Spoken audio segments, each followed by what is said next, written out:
नमस्कार साथियों, the dignity के यूट्यूब प्लेटफॉर्म में मैं आशुतोष आप सभी का फिर से स्वागत करता हूं और उम्मीद करता हूं कि आप अभी अपनी तैयारी में पूरी तरह लगे होंगे और 12 अगस्त को एमपी पुलिस कांस्टेबल का जो पेपर होने वाला है उसकी तैयारी में आप पूरे तरह से जो है वो डूबे होंगे। ठीक है, आज मैं इस छोटी सी वीडियो में आपके लिए एमपी कांस्टेबल से जुड़े ही कुछ प्रश्न, जैसे कि जो बच्चों के दिमाग में सबसे ज्यादा प्रश्न आ रहा है कि सर हमें कितने नंबर जो है रिटर्न में लाने हैं ताकि हमारा फिजिकल का कॉल आ जाए, उसका जवाब जो है वो आपको देने का प्रयास करूंगा।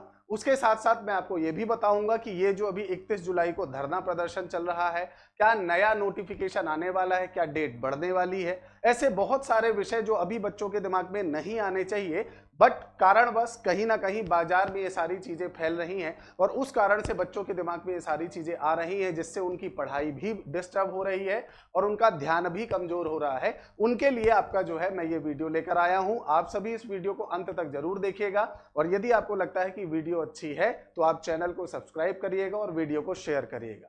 देखिए दोस्तों, हम बात कर रहे हैं एमपी पुलिस कांस्टेबल 2023 का जो एग्जाम होने वाला है 12 अगस्त को। उसके लिए जो सबसे पहला प्रश्न जो बच्चों के दिमाग में आ रहा है कि क्या सर एग्जाम की डेट आगे बढ़ेगी, तो देखो मैं आपको बता दूं कि इससे पहले जो पटवारी का एग्जाम हुआ था, उस पटवारी के एग्जाम में क्या हुआ है वो आपको पता है ना। ग्वालियर के एक सेंटर में क्या हुआ है वो आपको पता है। मुरैना में कैसे जनरल वाले हैंडीकैप कोटे से जाकर जो है उन्होंने सिलेक्शन लिया है वो भी आपको पता है ना। तो जो आपकी घटनाएं आपका पटवारी से जुड़ी वो सब आपके सामने है, उसे बताने की आवश्यकता नहीं है। हाँ, जिस संस्था ने पटवारी का एग्जाम कराया था वही संस्था जो है वो आपके कांस्टेबल का भी एग्जाम कंडक्ट कराने वाली है और यही वो कारण है जिस कारण से लोग आपका जो है इस बात को रख रहे थे कि इस बार कांस्टेबल का एग्जाम जो है उसकी डेट बढ़ेगी, क्योंकि उन्हें ये लग रहा था कि जिस तरह से आपका एक प्रकार से अगर देखा जाए तो एक सिस्टम बन गया था पटवारी के अंतर्गत और पूरी तरह से एक प्रकार से प्रशासन की विफलता जो है वो सामने आई थी। तो क्या प्रशासन इस डेट को आगे बढ़ाएगा या बढ़ा रहा है, तो ऐसा कोई भी ऑफिशियल नोटिफिकेशन कहीं से भी नहीं। देखिए मैं आपको एकदम क्लियर कर देता हूं, ऐसा कोई भी ऑफिशियल नोटिफिकेशन नहीं आया है कि कोई भी एग्जाम डेट आगे बढ़ेगी। अभी आपका एकदम क्रूशियल समय चल रहा है और इस समय में अगर आप ऐसी घटनाओं को दिमाग में लेकर रखते हैं, ऐसी विचारों को अपने दिमाग में लेकर रखते हैं, तो 101% आप जो अपना 100% देने जा रहे हो उसकी जगह आप 70% ही दोगे, 40% ही दोगे। आपके दिमाग में ये रहेगा कि अरे सर पता नहीं कि एग्जाम होगा या नहीं, फालतू में ही मेहनत कर रहे हैं। तो ऐसा बिल्कुल भी मत सोचिए। एग्जाम 12 अगस्त को ही कंडक्ट होगा, कोई नोटिफिकेशन नहीं है। 31 तारीख संपन्न हो चुकी है, आपके पास 11 दिन बचे हुए हैं। उन 11 दिनों को इतनी अच्छे तरीके से आप उपयोग करें कि आप रिटर्न में निकल जाएं, आपके पास फिजिकल का कॉल आ जाए। ठीक है, ये पहला प्रश्न। दूसरा, अभी मध्य प्रदेश में धरना चल रहा है, आंदोलन चल रहा है, बच्चे आंदोलन कर रहे हैं, लेकिन उस आंदोलन का प्रभाव एमपी पुलिस के एग्जाम पर पड़ता नहीं दिख रहा है। इसका मतलब उस आंदोलन का प्रभाव आपके पेपर पर नहीं पड़ेगा। जो आंदोलन हो रहा है, जो कर रहे हैं उन्हें करने दें। अगर आप सीरियस तरह से तैयारी कर रहे हैं तो एक बार अभी 12 दिन जो हैं ये, इन 12 दिनों में आप अपने आप को संयमित रखें और पेपर जो है उसी की तरफ ध्यान रखें। बाकी जो विषय है, बाकी जो आपकी अफवाहें हैं, बाकी जो अन्य सूचनाएं हैं, उनको आप 12 के बाद भी देख लेंगे तो कोई ज्यादा प्रभाव नहीं पड़ेगा। इसीलिए मेरी आपसे रिक्वेस्ट है कि 12 तारीख तक के लिए या 11 तारीख तक के लिए, 12 को तो आपका एग्जाम ही होना है, 11 तारीख तक के लिए आप अपने आप को एकदम धैर्यता संयम के साथ अपनी पढ़ाई पर लगाए रखें।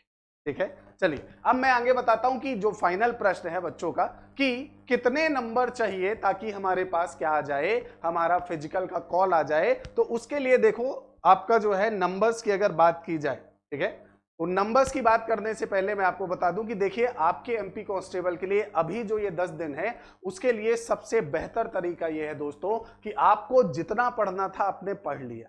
ठीक है, अब आपके लिए सबसे बड़ा आपका जो काम है वो है टाइम मैनेजमेंट पहला, और दूसरा ज्यादा से ज्यादा प्रैक्टिस पेपर लगाना, क्योंकि आप जितने ज्यादा प्रैक्टिस पेपर लगाएंगे आप अपने लक्ष्य के उतने ज्यादा करीब होंगे।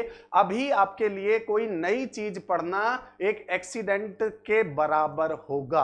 तो तो कोई भी नई चीज ना पढ़ें, अब जो पढ़ रहे हैं उसे ही रिवाइज करें, कंटिन्यू रिवाइज करें, टेस्ट सीरीज दें और टेस्ट सीरीज को एनालाइज करें। आप जो है इन 10 से 12 दिनों के अंदर अगर 30 से 40 मॉक टेस्ट दे देते हैं, टेस्ट दे देते हैं, तो ये आपके लिए सबसे बेहतर बोनस पॉइंट होगा। हाँ, टाइम मैनेजमेंट के साथ दीजिएगा, 2 घंटे का जो टाइम लिमिट है वो लगा कर रखिएगा ताकि आपकी स्पीड, एक्यूरेसी, वो सारी चीजें मेंटेन हो सके।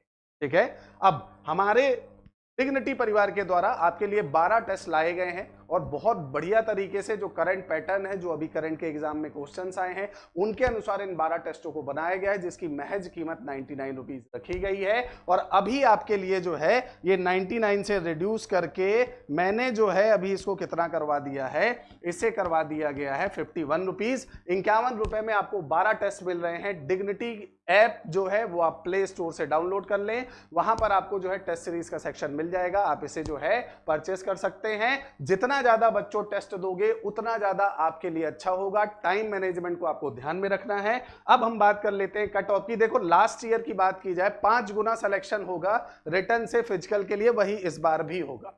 लास्ट ईयर अगर बात की जाए तो जनरल की कट ऑफ 80.60 गई थी, ओबीसी की 77.18 गई थी, एससी की 72.42 गई थी, एसटी की 66.14 गई हुई थी। ये लास्ट जो एग्जाम कंडक्ट हुआ था उस एग्जाम की कट ऑफ आपके सामने है और इसमें से आपका 5 गुना बच्चों को सेलेक्ट किया गया था फॉर द फिजिकल।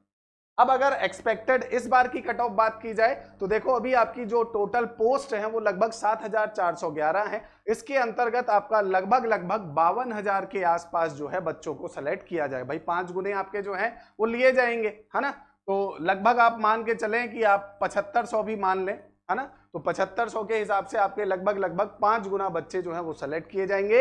अब 5 गुना आपका रिटर्न आने के लिए ये तो आपको मानकर चलना है कि अगर आप जनरल से हैं तो 68 प्लस नंबर आपके पास होने चाहिए, ओबीसी के हैं तो 66 प्लस होना चाहिए, एससी के हैं तो 62 प्लस होना चाहिए और एसटी के हैं तो 58 प्लस होना चाहिए। इससे नीचे जाने का प्रयास मत करिएगा, इससे ऊपर ही रहिएगा ताकि आपका सिलेक्शन एकदम सुनिश्चित हो जाए, उसमें किसी भी प्रकार का व्यवधान आपको देखने को ना मिले। एटलीस्ट आप फिजिकल तक पहुंचे, क्योंकि फिजिकल के भी नंबर जुड़ेंगे और उससे हो सकता है कि आप बहुत अच्छे नंबर प्राप्त कर लें फिजिकल में और आपका फाइनल सिलेक्शन हो जाए। तो ये आपका जो है इतने नंबर तो आप टारगेट लेकर चलें कि 68 से 70 तो मुझे चाहिए ही चाहिए। ये नंबर आप ले आओगे तो आपका 101% फिजिकल का कॉल आ जाएगा। उम्मीद करता हूं ये वीडियो आपको पसंद आया होगा। धन्यवाद।